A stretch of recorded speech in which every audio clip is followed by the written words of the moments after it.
इस विषय के संदर्भ में यहाँ अध्यापन हेतु मैं उपस्थित हूँ। विद्यार्थियों, आप लोगों ने इसके पूर्व हिंदी पत्रकारिता इस विषय के अंतर्गत समाचार के स्रोत क्या है इसका विवेचन समझ लिया। आज हमें समाचार समितियों की भूमिका इस विषय का परिचय प्राप्त करना है। आप लोगों के सामने समाचार समितियां जो हैं, आज भारत में प्रमुख समाचार जो समितियां हैं उन समितियों का परिचय आज हमें यहाँ करना है। आप लोग जानते हैं समाचार समितियों का उद्देश्य विभिन्न क्षेत्रों के समाचारों का संकलन, संपादन और प्रसारण की व्यवस्था करना होता है। समाचार समितियां अपनी सामर्थ्य के अनुसार क्षेत्रीय, प्रादेशिक एवं राष्ट्रीय स्वरूप धारण करती हैं। समाचार पत्रों में प्रकाशित होने योग्य समाचारों का संकलन करके उनका तुरंत वितरण करना समाचार समितियों की प्रमुख भूमिका होती है। इसी विशेषता के कारण उनकी साख उनके विकास का मूल कारण होती है।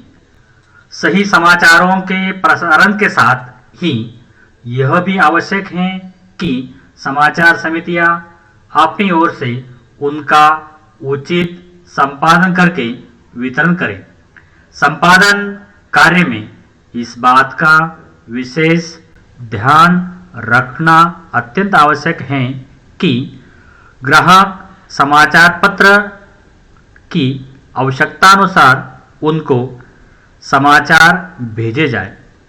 समाचारों का आकार भी सीमित होना चाहिए, जिससे एक ओर श्रम और कागज की बचत तथा दूसरी ओर ग्राहक समाचार पत्र में उनकी अधिक से अधिक पूर्ति हो सके।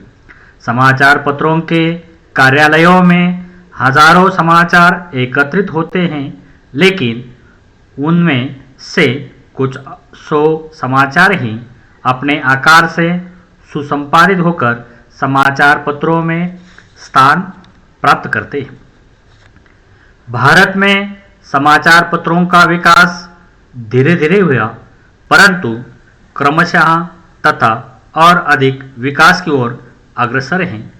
इस दृष्टि से आज पाठकों की संख्या दिनों दिन बढ़ती जा रही है। संचार सुविधाओं की उपलब्धि के साथ समाचार संग्रहण में भी सुधार हुआ है। जिस प्रकार समाचार पत्रों के बीच प्रतिस्पर्धा है, ठीक उसी प्रकार समाचार समितियों के बीच भी तीव्र स्पर्धा है। इस विस्तार के बावजूद समाचार संग्रहण एक जटिल और महंगा कार्य है। समाचार पत्रों ने जिनका निरंतर विकास हो रहा था, जल्दी ही यह अनुभव किया कि समाचार प्राप्त करने का कोई सही तरीका यहाँ होना चाहिए। भारत सरकार के मुख्यालयों और महत्वपूर्ण राज्य के मुख्यालयों में अपने संयुक्त संवाददाता नियुक्त कर इन्होंने पहले समाचार प्राप्त करने का प्रयास किया, लेकिन यह कठिन कार्य सिद्ध हुआ और आगे चलकर यहाँ उन्हीं प्रांतीय समाचार पत्रों की नकल का सहारा लेना पड़ा।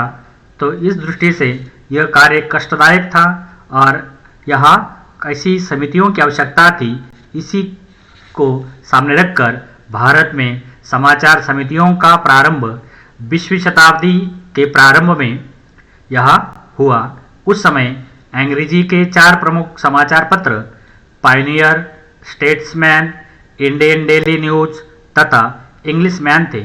इन समाचार पत्रों में आपस में काफ़ी होड़ थी।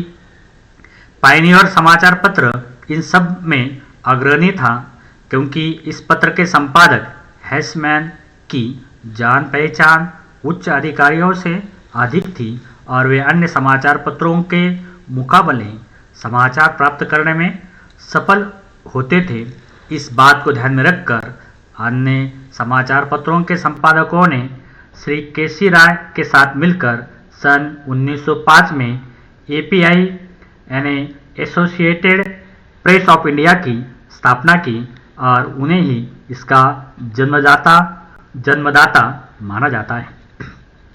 उसके बाद स्वतंत्र रूप से भारत में सन 1905 में एपीआई, 1915 में इंडिया न्यूज एजेंसी, 1925 में एपीआई और 1933 में यूनाइटेड प्रेस ऑफ इंडिया की स्थापना की गई। इसके उपरांत भारत में अनेक समाचार समितियों की स्थापना हुई जो समाचार संग्रहण और उनके वितरण में अपनी अहम भूमिका निभाती हैं।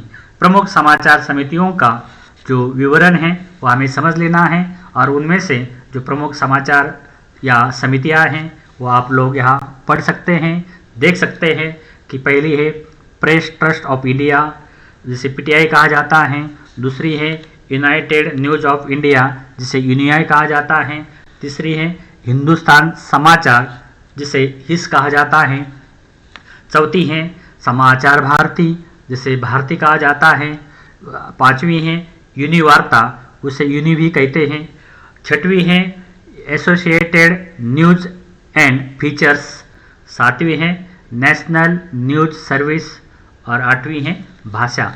और अन्य समितियां देश विदेश की अन्य जो समितियां हैं वो भी कार्यरत है, अन्य विभिन्न भाषाओं में इनका कार्य जारी है। इनमें हमें जो यहाँ जो 8 समितियां हैं उनका परिचय, संक्षिप्त परिचय पहले समझ लेना है। जिसे पीटीआई कहते हैं यानी प्रेस ट्रस्ट ऑफ इंडिया, इसकी स्थापना 27 अगस्त 1947 में भारत के लौह पुरुष सरदार वल्लभ भाई पटेल के सहयोग और उनके प्रयत्नों से हुआ है और इसने जो कार्य हैं 1 फरवरी 1949 से प्रारंभ किया। तो इस तरह इस पूरे एशिया महाद्वीप की सबसे बड़ी समाचार समिति इसे माना जाता है। भारत से बाहर 11 स्थानों पर इसके क्षेत्रीय कार्यालय स्थापित है जहां पर अनेक संवाददाता कार्यरत हैं। ये स्थान है Islamabad, Moscow, Beijing, New York, Dhaka, Nairobi, London, Kuala Lumpur, Colombo, Kathmandu और संयुक्त राष्ट्र संघ। तो यहाँ यह जो कार्य है इस समिति का जारी है। दूसरी है यूनाइटेड न्यूज ऑफ इंडिया, इसे यूनिआई भी कहा जाता है। इसकी स्थापना 1960 में हुई और 21 मार्च 1961 से इसने अपना कार्य यहाँ प्रारंभ किया है। इस समाचार समिति के 90 कार्यालय हैं जो लगभग 400 समाचार पत्रों को अपनी सेवाएं प्रदान करते हैं। पीटीआई की ही तरह इसकी अपनी टेलीप्रिंटर लाइनें हैं। इसे संक्षिप्त रूप में यूना या यून्यू कहा जाता है। तो यह समाचारों के वितरण के अतिरिक्त अनेक विशिष्ट सेवाएं भी प्रदान करती हैं जैसे कृषि सेवा, संदर्भ सेवा, फोकस सेवा तथा वाणिज्यिक सेवा आदि प्रदान करती है। 3 है हिंदुस्तान समाचार जिसे हिस कहा जाता है। इसकी स्थापना 1948 में मुंबई में हुई थी जिसका प्रमुख श्रेय श्री एस आप्टे जी को दिया जाता है और इसने जो अपना कार्य है सन 1957 में यह सरकारी संस्था के रूप में यह प्रारंभ किया।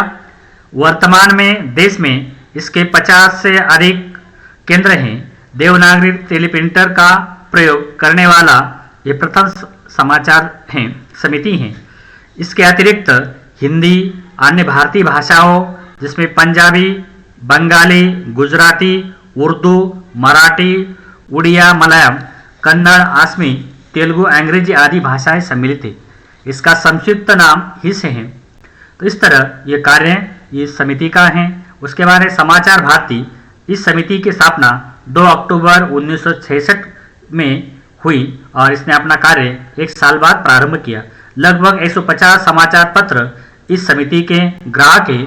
यह समिति देश और दुनिया के नाम से एक वार्षिकी भी प्रकाशित करती है। इसका संक्षिप्त नाम भारती है। इसके बाद है यूनिवार्ता। यह संस्था यहाँ 1961 में कार्यरत है और एक इसकी जो स्थापना है वैसे 1 मई 1982 को मानी जाती हैं। लगभग 48 शहरों में इस समिति के कार्यालय हैं। इसका संक्षिप्त नाम वार्ता है। इसका अनुभवी एवं प्रगतिशील पत्रकार मंडल तथा सुदृढ़ संचार तंत्र इसके विकास में बहुत सहायक है। यह मंझोले एवं लघु हिंदी पत्रों को समाचार की दृष्टि से यह आत्मनिर्भर बनाने में विशेष योगदान दे रहा है। उसके बाद 6वां है एसोसिएटेड न्यूज एंड फीचर्स।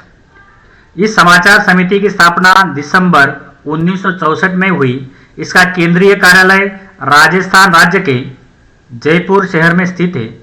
इसके अनेक क्षेत्रीय कार्यालय भी हैं, जिनमें दिल्ली, अहमदाबाद, कोलकाता, मुंबई, भोपाल और नैनीताल प्रमुख हैं। ये समिति हिंदी के अतिरिक्त कुछ अन्य भारतीय भाषाओं में भी समाचारों का वितरण करती है। अगले हैं 7 नेशनल न्यूज सर्विस। भारत में समाचार पत्रों के विकास और उनकी विभिन्न प्रकार के समाचारों की आवश्यकताओं की पूर्ति के लिए इस समिति की स्थापना 1992 में विशिष्ट व्यापार पत्रकार श्री नेकीराम गुप्ता द्वारा हुई थी। इसका प्रमुख कार्यालय दिल्ली के चांदनी चौक नामक स्थान पर स्थित है। यह समिति मुख्य रूप से उद्योग व्यापार संबंधी समाचारों का विवरण करती है। विभिन्न समाचार पत्रों ने खेल, महिला जगत, फिल्म जगत तथा शिक्षा के क्षेत्र में विशेष सामग्री के अतिरिक्त उद्योगों से संबंधित समाचारों की तरफ भी अपनी रुचि बढ़ाई है, जिसकी पूर्ति यह समिति करती है। इसका संपादन तथा संचालन श्रमजीवी पत्रकार श्री केशर सिंह गुप्ता द्वारा किया जा रहा है। 8वीं संस्था है समिति है भाषा। भारत की राष्ट्रीय स्तर की सर्वप्रथम समाचार समिति प्रेस ट्रस्ट ऑफ इंडिया की हिंदी एवं भारतीय भाषा की सेवा, जो सन 1985 से कार्यरत है, का प्रमुख कार्यालय नई दिल्ली में स्थित है। पीटीआई को एशिया एवं तीसरी दुनिया में जो सम्मान प्राप्त है, उसका लाभ भाषा को भी पूर्णतया मिल रहा है। मुख्य रूप से हिंदी में प्रस्तुत की गई समाचार सामग्री को भाषा द्वारा संपूर्ण भारत के हिंदी पत्रों के पास निजी दूरमुद्रकों के माध्यम से संप्रेषित करने की क्षमता यहाँ इसमें विद्यमान है। इसी के साथ अन्य जो समितियाँ हैं, देश विदेश की अन्य समितियाँ भी यहाँ कार्यरत है और इनके माध्यम से आज हमें जैसे टाइम्स ऑफ इंडिया है, times of India news service, Hindustan समाचार आदि मुख्य हैं। इसी के साथ अनेक छोटी मोटी समाचार समितियां हैं जो क्षेत्रीय आवश्यकताओं की पूर्ति करती हैं।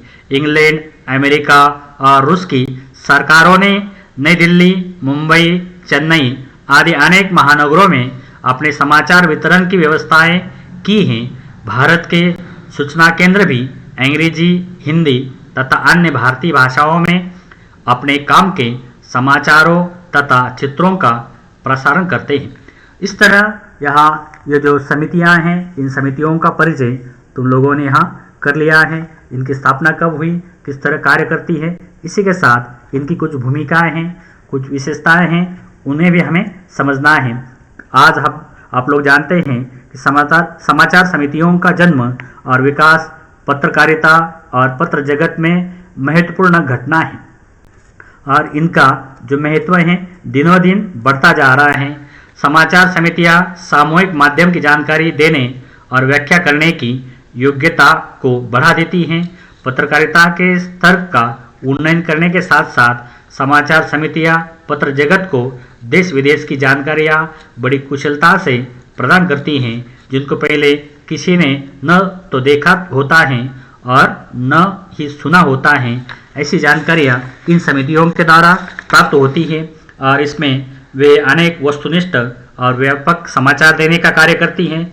इसी के साथ उनका जो व्यवहार होता है वह पक्षपात विरहित होता है और इनकी जो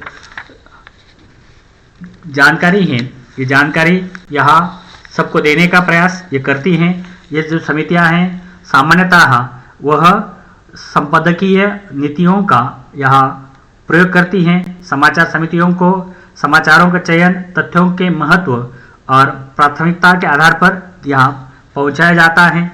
उसी के साथ समाचार समितियों पर राज्य का प्रत्यक्ष तथा अप्रत्यक्ष किसी भी प्रकार का नियंत्रण नहीं होता है। यहाँ उसके लिए यह समितियाँ सहायता करती हैं। इसी के साथ इन्हें यह कार्य करते हुए अनेक प्रकार की जो कठिनाइयाँ होती हैं उन कठिनाइयों का भी सामना करना होता है। जैसे समाचारों का संग्रहण और वितरण एक श्रम साध्य और खर्चिक जो कार्य हैं वह है। इसके लिए समाचार समितियों को अनेक संवाददाताओं, उपसंपादकों, प्रबंधकीय संचालकों, तकनीकी रूप से प्रशिक्षित व्यक्तियों की नियुक्तियां करनी पड़ती हैं और इसी के साथ यांत्रिक साधनों को भी रखना होता है। तो ऐसे अनेक साधनों से इन्हें अनेक समस्याओं का सामना करना पड़ता है। भारतीय समाचार समितियों की सबसे बड़ी समस्या देश का बहुभाषी स्वरूप तथा समाचार संप्रेषण का माध्यम है। यद्यपि राजभाषा हिंदी में समाचारों को प्रेषित करने का कार्य आरंभ हो चुका है, लेकिन अधिकतर समाचार अंग्रेजी भाषा में ही संप्रेषित किए जाते हैं। अनेक भारतीय भाषाओं के समाचारों को पहले अंग्रेजी भाषा में परिवर्तित किया जाता है, उसके बाद उनको समाचार पत्र की भाषा में अनुदित किया जाता है। तो इस तरह यह कार्य भी यहाँ इनके माध्यम से होता है और ऐसी कठिनाइयाँ, ऐसी समस्या जो है इनके सामने आती है। इसी के साथ आज वर्तमान जो स्थिति है, वर्तमान स्थिति और इनका जो कार्य विभाजन है वह हमें इस प्रकार दिखाई देता है कि भारत में वर्तमान समय में लगभग 41 समाचार समितियाँ स्थापित हो चुकी हैं तथा 34 विदेशी समाचार समितियाँ इनके साथ मिलकर कार्य कर रही हैं। तो विश्व में 120 से भी अधिक देशों में राष्ट्रीय समाचार समितियां हैं और उसके जरिए आज इनका जो कार्य है वो कार्य चल रहा है और उनके माध्यम से इनका जो कार्य विभाजन है वो कार्य विभाजन या अनेक कर्मचारियों के माध्यम से विभिन्न वर्गों में उन्होंने किया है। जैसे मुख्य प्रबंधक अथवा संपादक, 2 मुख्य समाचार संपादक, 3 समाचार संपादक, 4 विशेष संवाददाता, 5 संवाददाता, 6 मुख्य संवाददाता और 7 स्थानीय संवाददाता। इन माध्यमों से इन्होंने अपने कार्य का विभाजन कर लिया है और उस कार्य के विभाजन के माध्यम से आज ये समितियां अपनी जो भूमिका है वो भूमिका राज्य स्तर हो, राष्ट्रीय स्तर हो, विश्व स्तर हो, उस माध्यम से यहाँ निभा रही है। और भारत की जो बहुभाषी राज्य है, बहुभाषी अनेक समाचार पत्र हैं, अनेक भाषाओं में जो समाचार पत्र प्रकाशित होते हैं उन सबको यहाँ जो समाचार है, न्यूज है वो देने के कार्य ये समितियाँ करती हैं। इस प्रकार यह हमेशा यहाँ जागरूक रहकर, अलर्ट रहकर या लोगों को या समाचार पत्रों को, अन्य माध्यमों को जो जानकारी है, समाचार हैं देने का कार्य ये समितियाँ कर रही हैं। इसलिए महत्वपूर्ण जो भूमिकाएं हैं वो वर्तमान में निभाने के कार्य इन समितियों के द्वारा हो रहा है। ऐसी समितियों का परिचय तुम लोगों ने कर लिया। मैं तुम लोगों को यहाँ धन्यवाद देता हूँ।